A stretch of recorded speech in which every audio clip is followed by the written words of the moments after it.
Buenas tardes, bienvenidos de nuevo al canal de Centro Sefarad Israel. Como saben, una institución del Ministerio de Exteriores, Comunidad de Madrid y Ayuntamiento. Hoy vamos a tocar un tema muy interesante. A mí, como lectora de Ernesto Sábato, me interesa mucho esta lectura que nos va a hacer Mario Cohen, Mario Eduardo Cohen, acerca de este gran escritor del túnel que tiene unas singularidades, ¿no? Y que a todos nos ha conmovido en algún momento su obra. Mario Cohen es escritor, ensayista, periodista, lo podemos ver en varios medios, siempre además toca temas que tienen que ver con la cultura judía, con lo religioso, con Sefarad, porque él es presidente del Centro de Documentación de la Difusión de la Cultura Sefardí, que es CIDICEF. Además, recordemos que él fue condecorado en el 94 por don Juan Carlos, Rey de España, y fue condecorado por el Mérito Civil. Y además de los últimos libros, que espero que próximamente podamos presentarlos, podemos destacar América Colonial, que es un libro que además se puede encontrar en español y en inglés, lo que además a todo nuestro público que está en muchos lugares le puede interesar, y uno sobre Maimónides, pensamiento del siglo XXI, que voy a pedir de verdad, Mario, que nos hable de él más adelante. Pero en este momento me interesa y nos interesa a todos conocer esa lectura y esa conferencia acerca de un escritor que nos marca y que forma parte ya de la literatura universal. Muchísimas gracias, Mario. Un gusto, gracias Israel, gracias Esther, un gusto de colaborar del CIDICEF con el Centro Sefarad Israel, es un honor. Para quien no lo sepa, Israel Doncel está detrás, siempre ayudándonos a manejar los medios estos de comunicación. Como director de comunicación, además, siempre contamos con él. Así que sí, de nuevo, gracias. Pasamos ya a tu charla. Bueno, tengo que hablar de Ernesto Sábato. Y yo tengo que hacer una referencia personal para tenerlo mucho más claro. Yo lo conocí en la década del 80 y el 90. Era una persona más bien muy solidaria, muy de naturaleza pesimista. Siempre estaba para... Nunca lo escuché reír muchas veces que lo encontré. Tenía un respeto extraordinario por su esposa, por Matilde Kuminski, que después vamos a hablar de ella, y vivió casi 100 años, desde el año 1911 hasta el 2011. Originariamente sus ideas eran anarquistas, después pasó al comunismo y después se rebeló contra el comunismo y se quedó en una idea, diríamos, de izquierda, leve de izquierda comparado con el comunismo y el trotskismo. Lamentablemente nunca le dieron el Nobel, que se lo hubiera merecido, pero bueno, mereció el respeto y la admiración de toda América y del mundo por su actuación respecto a los derechos humanos, que vamos a verlo en detalle. He dividido la presentación en dos partes. La primera parte, hablo en general quién era Ernesto Sábato, y después su relación con el pueblo judío, con Israel y con todas las alternativas de la cultura judía. Entonces vamos a empezar hablando de Ernesto Sábato como una biografía, una mini biografía para que tengan idea de quién estamos hablando. Ahí vamos para atrás. Sí. Nació en 1911, se está por cumplir justamente otro aniversario de su nacimiento. Nació en una ciudad pequeña, su padre era terrible, era el 10º hijo de una familia. Se le puso el nombre Ernesto porque falleció el hermano anterior que se llamaba Ernesto, y eso ese detalle lo marcó para toda la vida. El padre muy duro, ese pesimismo que llevaba en sí, siempre creo que lo lo tomó en la propia niñez. Cuando muy chico ya se fue a estudiar a La Plata, una ciudad más grande, y ahí se enganchó primero con el anarquismo y después con el comunismo. Llegó a ser, el secretario general del Partido Comunista en La Plata. Luego, cuando viajó representando al comunismo a Bruselas, se dio cuenta de los crímenes del stalinismo y abandonó para siempre el comunismo. En el año 34 se casa con Matilde Kuminski-Richter. Y bueno, es la mujer que lo sostuvo, que en todo momento lo apoyó. Si no hubiera sido por Matilde, él hubiera quemado, casi toda su obra la hubiera quemado. Matilde fue la que rescató gran parte de su obra. Llegó a ser doctor en física, pero en el año 43 abandona el mundo de la ciencia y escribe Uno y el universo, un ensayo. Y después vienen las 3 novelas famosas que lo hicieron mundialmente famoso. ¿Sí? El túnel en el año 48, en el año 61 sobre héroes y tumbas, y en el año 74 Abaddon el exterminador. Solo esas 3 novelas lo hicieron famoso y fue conocido internacionalmente gracias a esas 3 novelas traducidas a decenas de idiomas. En 1983 fue designado presidente de la CONADEP. Vamos a ver qué fue la CONADEP. Y después recibió premios a montones de universidades y de países, etc. Sus últimos años, bueno, se dedicó a la pintura porque ya los ojos ya no le daban para escribir. Finalmente murió casi con 100 años. En síntesis, para los que no conocen nada de Sábato, les recuerdo que fue científico hasta 1943. ¿En qué se destacó Ernesto Sábato?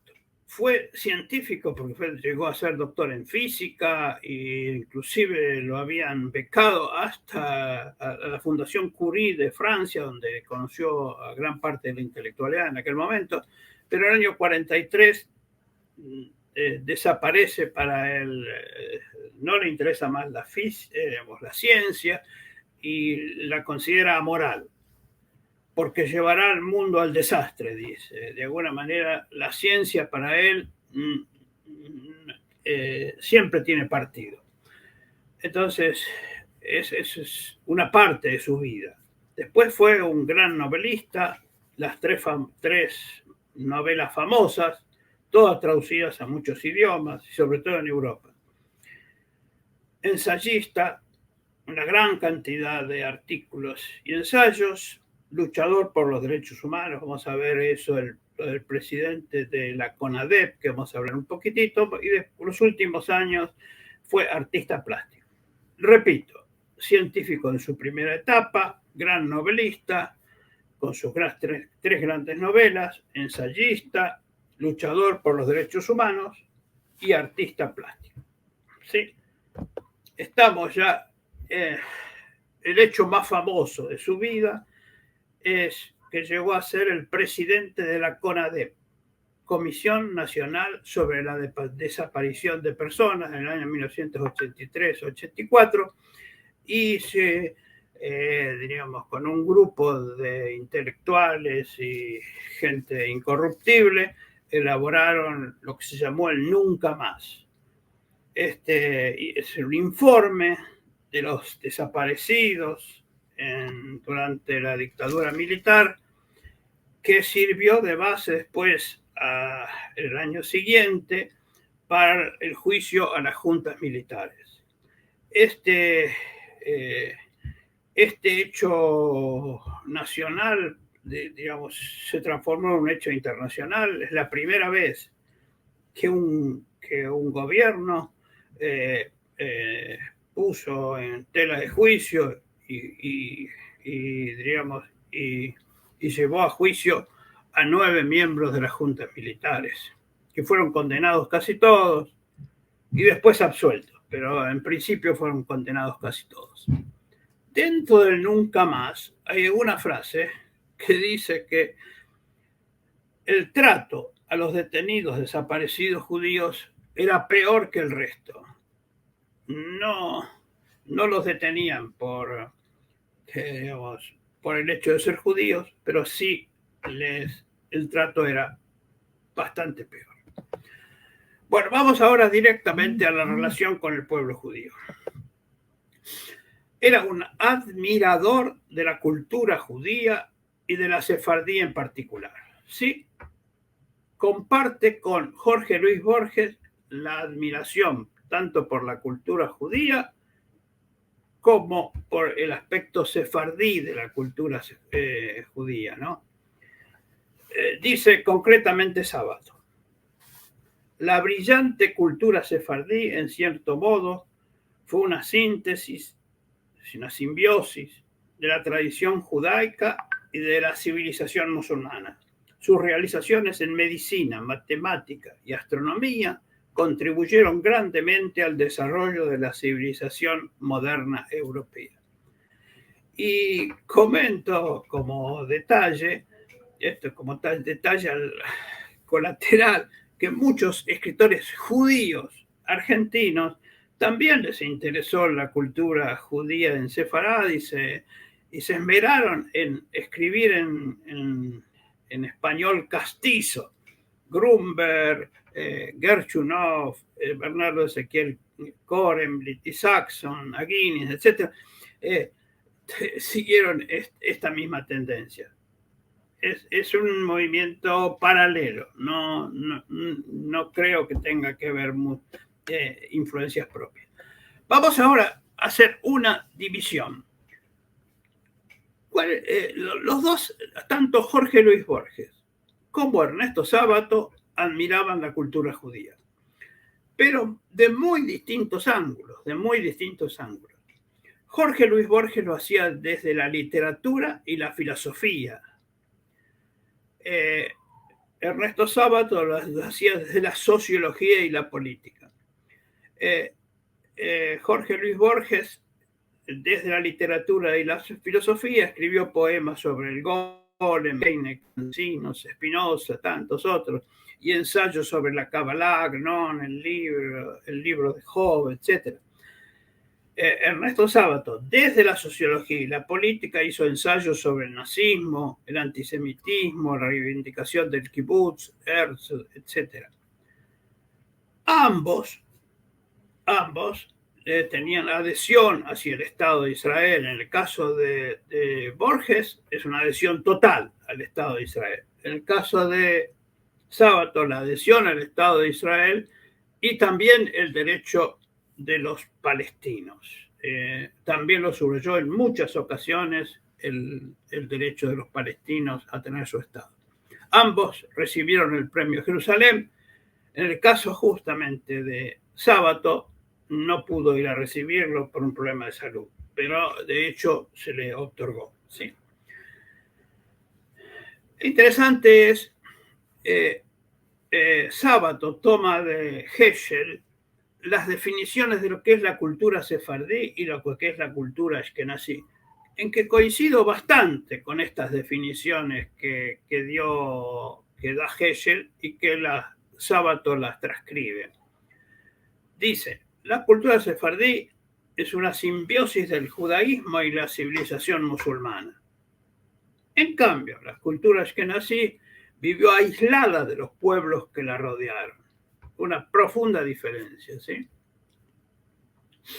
Y insiste otro aspecto de la cultura sefardí: los libros sefardíes se caracterizan por una estricta estructura lógica. Y pone como ejemplos a Maimónides y Spinoza.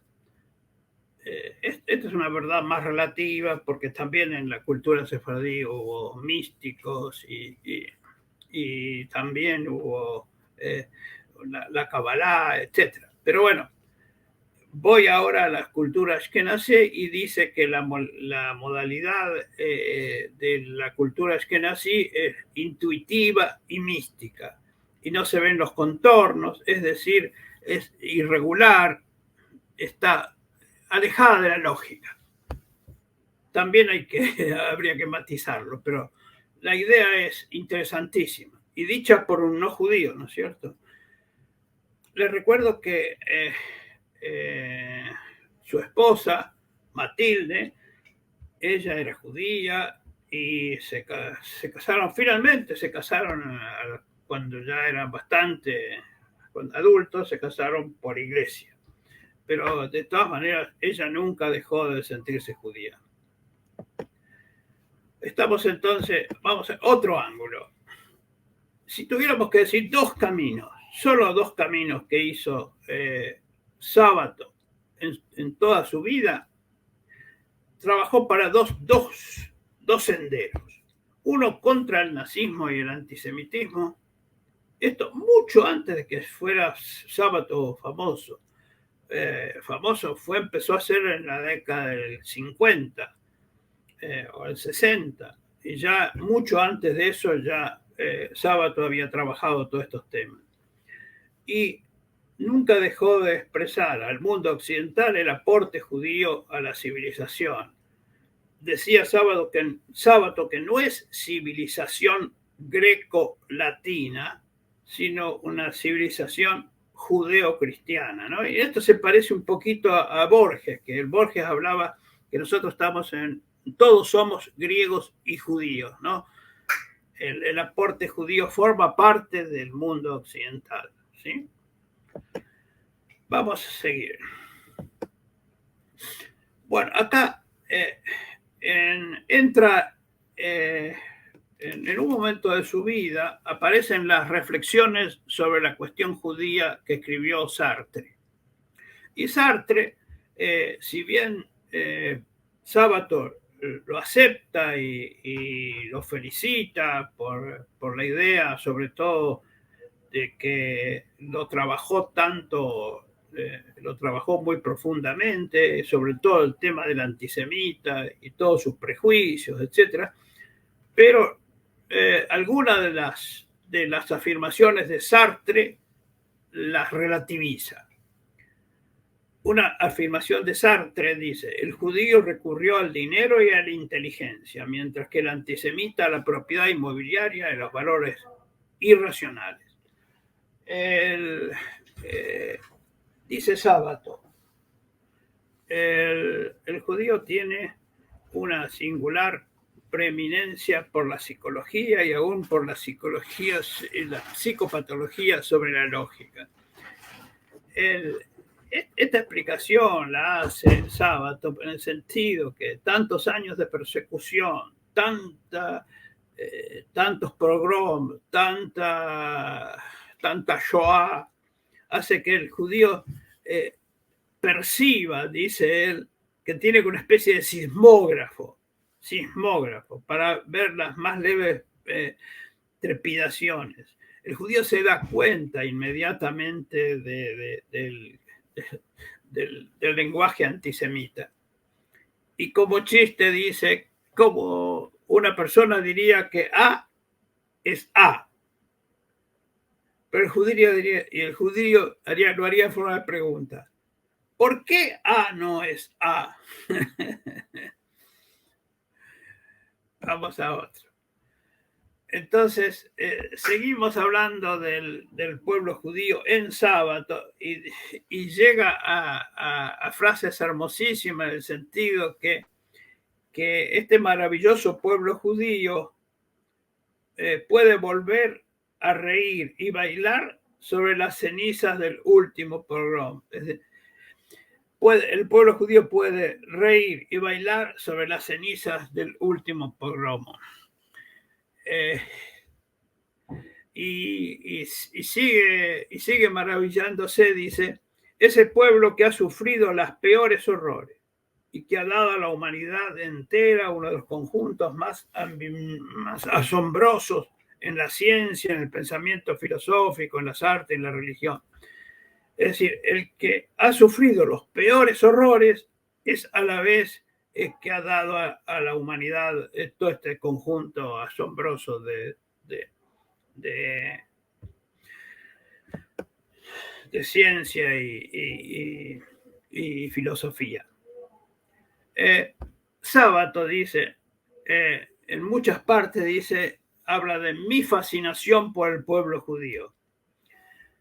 Recordemos que Sábato no fue judío, si bien se casó con una judía, siempre vio, es quizá el escritor latinoamericano que mejor entendió al pueblo judío desde el ángulo, digamos, político y sociológico. Bueno, entonces, por ejemplo, dice, mi fascinación por el pueblo judío, el destino enigmático y sobrenatural del pueblo judío es la causa de mi fascinación por él. Otra frase por ahí, ¿será que mi fascinación por el pueblo judío es ancestral? Dice, me sentiría honrado de pertenecer a un pueblo que dio, me parece, el cristianismo al mundo y que en los siglos siguientes produjo espíritus como el de Edith Stein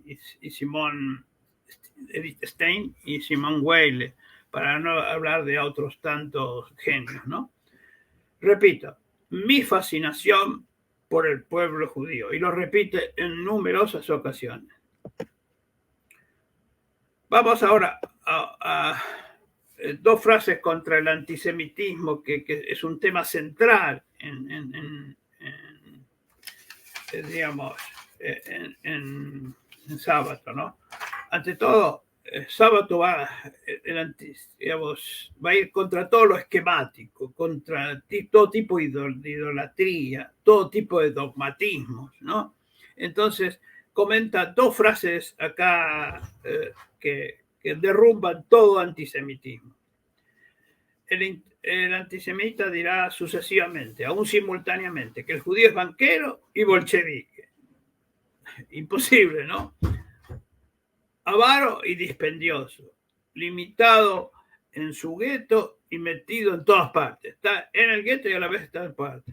Es claro que en esas condiciones el judío no tiene escapatoria. Cualquier cosa que diga, haga o piense caerá en la jurisdicción del antisemitismo. Señala muchas veces Sábato que el antisemita no puede ser racionalista, es meramente pasional. Y que concretamente cuando el judío no se defiende es pusilánime, es cobarde. Cuando el judío se defiende es agresivo. Siempre va a encontrar el antisemita un argumento contra el judío. Bueno, dice en otro párrafo, desde hace mucho tiempo los antisemitas nos vienen advirtiendo que los judíos proyectan la destrucción de la humanidad. Por el momento, mientras se espera esta misteriosa empresa, justamente los antisemitas están destruyendo el mundo, ¿no? Digamos, el esquema ese del antisemita, ese que no tiene fundamento. El antisemitismo no tiene fundamento, es pura pasión, no tiene nada de racional. Por ejemplo, dice concretamente, si un científico dice hoy que un líquido al congelarse se incrementa su volumen, no puede decir que todos los líquidos aumenten su volumen. Pero si un antisemita ve a un judío pusilánime o cobarde, enseguida deduce que todos los judíos son cobardes, ¿sí? Seguimos. Bueno, acá entramos en un tema que es importantísimo. En el año 60, Israel captura en Buenos Aires y lo lleva a juzgar a Adolf Eichmann, que había sido el que coordinó durante toda la Segunda Guerra Mundial los transportes por tren para que pudieran llegar a Auschwitz y a otros centros de detención y asesinato. Entonces, Eichmann había conseguido un pasaporte de la Cruz Roja y se había instalado en la Argentina durante muchos años, hasta usó el nombre de Eichmann, después usó el nombre de Clement. Bueno, en síntesis, Israel en el año 60 lo captura y se lo lleva para ser juzgado en Israel. Eso trajo en la Argentina un movimiento extraordinario de los nacionalistas, en el sentido de que Argentina era violada, estaba violada en el tema de su soberanía. Y es solamente Ernesto Sábato el que de alguna manera defiende a Israel en el sentido de que tiene derecho a que un criminal de guerra sea juzgado, ¿sí? Concretamente escribe un artículo que se llamó, un famosísimo artículo que se llamó Soberanía para carniceros. Este artículo va contra toda la prensa de la época. Veamos cuál fue la cronología de lo que pasó con Eichmann. El 20 de mayo del año 60, Israel secuestra a Adolf Eichmann para ser juzgado en Israel. El 8 de junio se hace una nota de protesta argentina por violación de la soberanía. El 15 de junio, Argentina pasa el problema al Consejo de Seguridad de las Naciones Unidas. Lo había llevado hasta el Consejo de Naciones Unidas. El día 15. El día 17 aparece Soberanía para carniceros, justamente de Ernesto Sábato, contra toda la opinión pública. Finalmente el diferendo se arregla después en agosto. Pero dice Ernesto Sábato en ese famosísimo artículo: aquí está en juego otra soberanía, y es la del ser humano, del supremo derecho de justicia, cuando hay de por medio una masacre y la tortura de un pueblo. Es decir, cuando hay una masacre o hay un delito de lesa humanidad, el lugar de juzgamiento no es importante.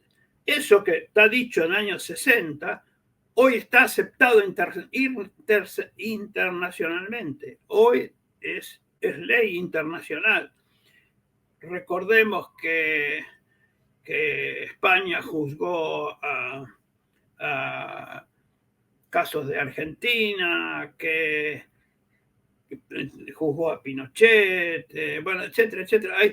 Hoy los delitos de lesa humanidad, hoy, si estamos hablando 70 años después, hoy están reconocidos como que no interesa el lugar del juzgamiento. Lo importante es que sean juzgados, ¿sí? Sábato está de alguna manera abriendo el derecho a que que se puedan hacer juicios de lesa humanidad en otro lugar que no fue el de origen. Vamos a ver 2 o 3 detalles más. En un reportaje en el año 69 dice que encontró 3 sábatos en la guía de Jerusalén. seguramente que fue un apellido judío en alguna etapa. Y entonces dice: y cuando llegamos a Jerusalén era de noche, y Matilde, mi esposa, su esposa, se le empezaron a caer las lágrimas, y yo mismo, confieso, tenía la garganta anonadada, ¿no? Y como comentario dice que la experiencia de kibutz es el experimento más trascendental que ha experimentado la humanidad. Ustedes saben lo que es el kibutz. El kibutz es la organización comunitaria judía que se creó en Israel para hacer de forma colectiva, la propiedad es colectiva y todos los medios de producción son colectivos, etc. ¿sí? Y llama a Theodor Herzl, el creador del sionismo, lo llama poeta de la política. Es mucho pedirle, dice, a la esperanza humana que escuche la utopía de Theodor Herzl, aquel generoso y noble poeta de la política. Hay que partir de una base irreversible. El pueblo judío tiene derecho definitivo a tener su Estado de Israel. Este es un hecho indiscutible. El pueblo judío tiene ese derecho y lo ha ganado con sangre, sudor y lágrimas. Y ya para terminar,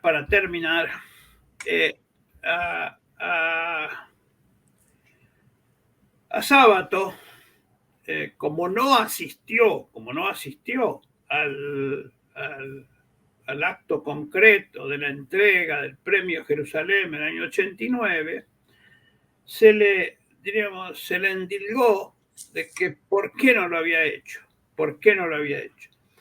En una carta de Israel Eldad lo critica fuertemente por eso. Y entonces esta es la defensa que hace Sábato en esa famosa carta en que contra Eldad. Dice Sábato concretamente: invariablemente estuve del lado del pueblo judío en forma activa y continua. He vivido desde adolescente entre judíos. Me casé con una muchacha judía. He permanecido a su lado durante más de medio siglo. He llorado con ella cuando ocurrieron los horrores del nazismo. Aparecen en mi novela héroes y tumbas, conmovedores personajes. ¿Qué quieren más de mí? Dice, como diciendo, ya suficientemente he hecho mucho por dar a conocer la riqueza del judaísmo. Dos frases más para cerrar. Yo en alguna de las reuniones que tuvimos públicas con Sábato los consideré dos frases bíblicas que le corresponden a él. Una es uno de los, para mí y para todos los que amamos los derechos humanos, es uno de los 10 personas justas que aparecen en la Biblia capaces de salvar a una sociedad. Yo lo considero uno de esos 10. Y yo también lo consideré en otra de las reuniones una especie de profeta de nuestro tiempo. Porque los profetas raramente se ocupaban de prever el futuro. En realidad eran hombres y mujeres, en este caso, que iban contra las injusticias. Su trabajo era fundamental contra las injusticias y contra el abuso de los poderosos. Yo creo que esas dos figuras bíblicas le caben a Ernesto Sábato. Bueno, escucho preguntas, comentarios y lo que les parezca para completar lo que estoy hablando. Muchísimas gracias por tu intervención, que la verdad que ha sido muy clarificadora y muy interesante, y te deja esa sensación de que se sintió de algún modo, curiosamente, sobrecargado, ¿no? En el 89, cuando le invitan al Premio Jerusalén, en realidad tampoco explica por qué no fue, probablemente estaría cansado, ya era mayor. No sé si tú crees que hubiera una razón diferente, porque él lo que hace es justificar. Claro, es que en muchos casos uno puede sentir que está obligado a manifestar una opinión favorable cuando el mundo ataca tanto, ¿no? a un pueblo como sucedía, y además él vivió esa etapa posterior que es dramática del antisemitismo. Pero él se siente como que ya ha explicado suficientemente su adhesión a ese pueblo. Pero además de eso debería de haber una razón personal que puede ser cualquiera, o sea, no tiene nada que ver con el propio premio, puede ser un cansancio, puede ser la edad. ¿Por qué crees tú que él no viajó? No, él la explicación oficial que hizo Ernesto Sábato es que su esposa 4 días antes se desmayó y tuvo una especie de ACV, un mini ACV o algo así, que le impidió tomar, que le impidió viajar. De todas maneras, el premio lo aceptó, no lo aceptó físicamente, pero... Claro, claro. Por eso digo que a lo mejor esta respuesta tan explicativa, ¿no? Que a veces parece innecesaria por todo lo que él ha hecho, seguramente responda a que las críticas fueron algo fuertes, que también son injustas, porque no estamos hablando de coger un coche y de estar en 2 horas, o sea, el viaje era largo y él ya tenía una edad. Bueno, es un premio muy merecido a un hombre que, como describes tú, yo creo que la justicia la hace la propia obra, ¿no? Y nos podemos quedar con todas las afirmaciones que él hace que nos permiten explicar y encontrar alguien donde iluminarnos, porque estamos hablando de épocas terribles también, ¿no? Es justamente de eso, de esas personalidades que trabajan por la solidaridad, trabajan por los más débiles, trabajan por ir contra los poderosos, contra los imperios, contra, digamos, y solitarios. Él no tuvo partido, no tuvo grupo, no tuvo un movimiento atrás, y hoy casi, lamento decir, semi olvidado. Hay fanáticos de Borges en todo el mundo. Yo, fanáticos de Sábato, conozco pocos. Lamentablemente, de todas maneras... Bueno, tienes aquí a alguien que siempre le ha gustado Sábato. Incluso me siento muy cerca a su tipo de literatura. Cuéntame qué personajes de Héroes y Tumbas que has señalado tú, que él que menciona en su obra, recuerdas como cercanas. Los hay. Bueno, los hay de todos. Hay hasta, yo diría que si uno quiere entrar en eso, es otra conferencia. Él tiene en general positivos, casi todos positivos, pero también algunos lo toman chiste. Por ejemplo, uno de los chistes dice que es el psicólogo es de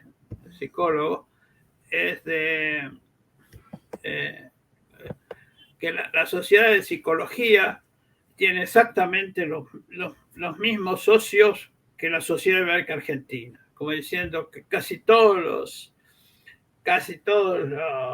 psicólogos son judíos y todos están en la misma organización.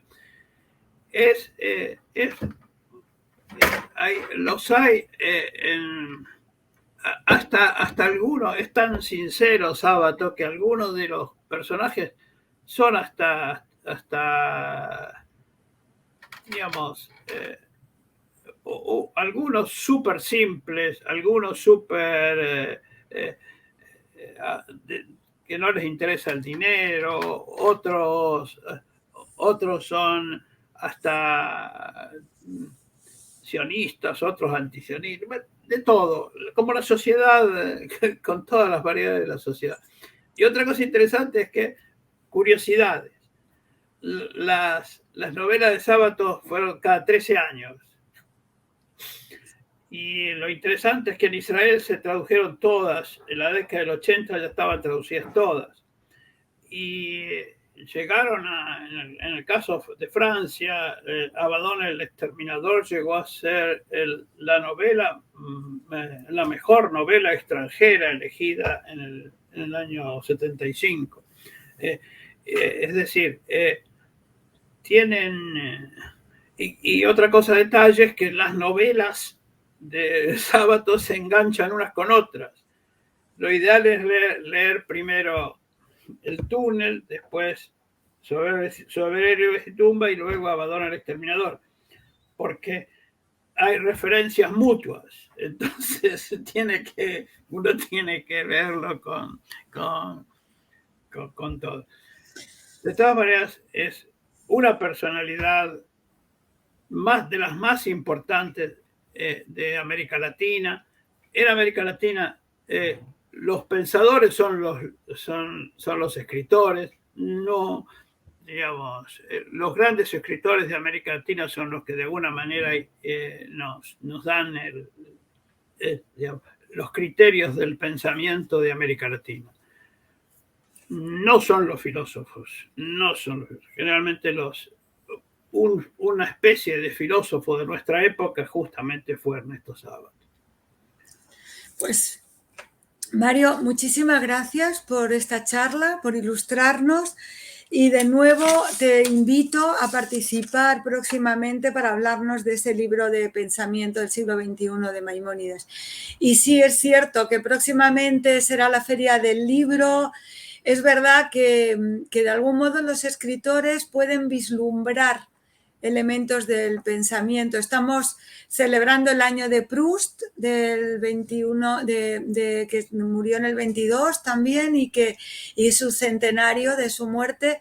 Y es verdad que Proust, de algún modo, también, como Sábato, nos permite conocer una época y pensar, gracias a su desarrollo de escenas, de imágenes, de frases que perduran en nuestra personal historia de lectores, podemos conocer y pensar en nuestro tiempo. Así que muchísimas gracias, Mario, por esta charla y hasta pronto. Con todo gusto, a tus órdenes.